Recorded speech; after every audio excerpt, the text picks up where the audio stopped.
ए भौजी का हो सुन तारू का बोला।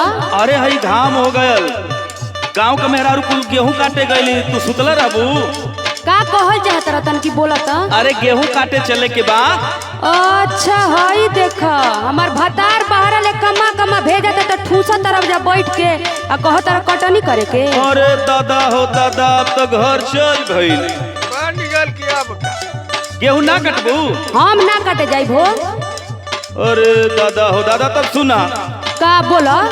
पहिरी के झारा ना झूलनिया हो अरे झूलनिया हो चला कहरे कटनिया। सुन तारू ए भौजी चला चला। अरे सुना तनी हो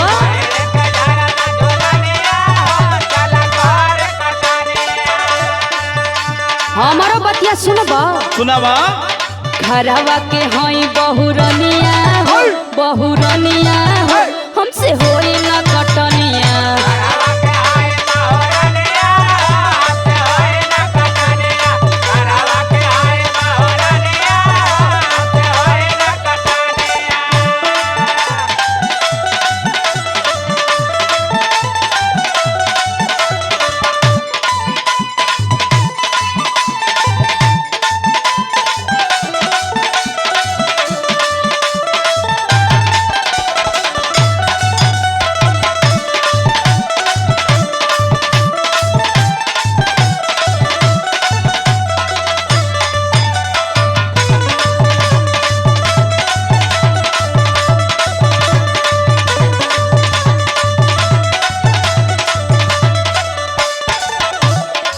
सुनाए भौजी का कहत रह बोला।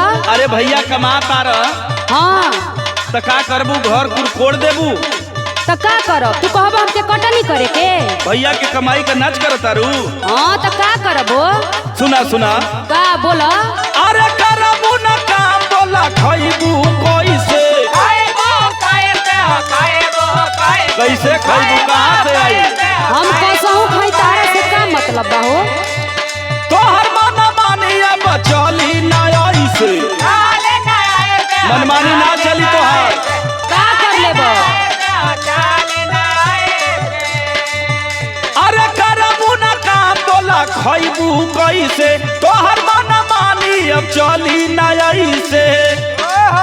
सुना ये भौजी का बोला बोला। काम मत बिगाड़ा चल के खेती में काम करावा गेहूं काटा घरे में दा के आवा। हम ना जाई तो ना जाइबो। सुना सुना बोला।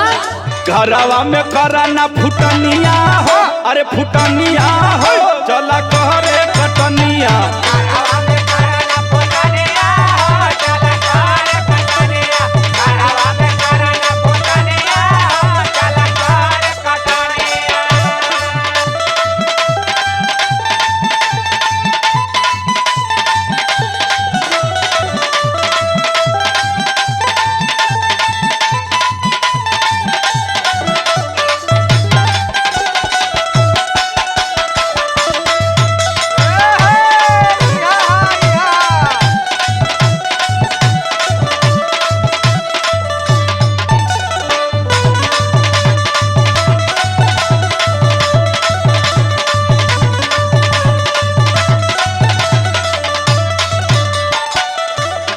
अच्छा ये बतावा केकरा सिखौला में तू हमारा के कटनी कहतरा करे के हो।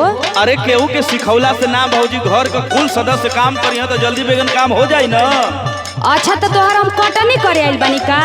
अरे बाजारे से गल ले तुहरियो बदे दतारी लेके आल बानी कटवाओ बदे। अरे तू ना भगवा सुना हमार बात। सुनावा हमरो सजनवा शहर में कमाला। अरे बाप रे बाप घमंड हो गइल तोहरा के।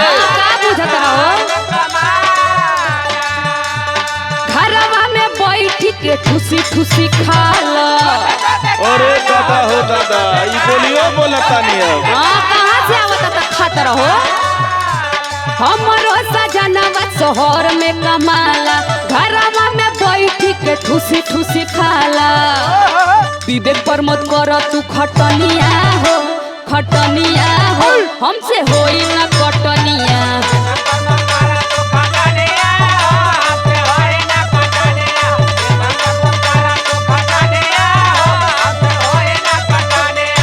पहिरी के झारा ना झूलनिया हो चला कहरे कटनिया। घरवा के हई खटनिया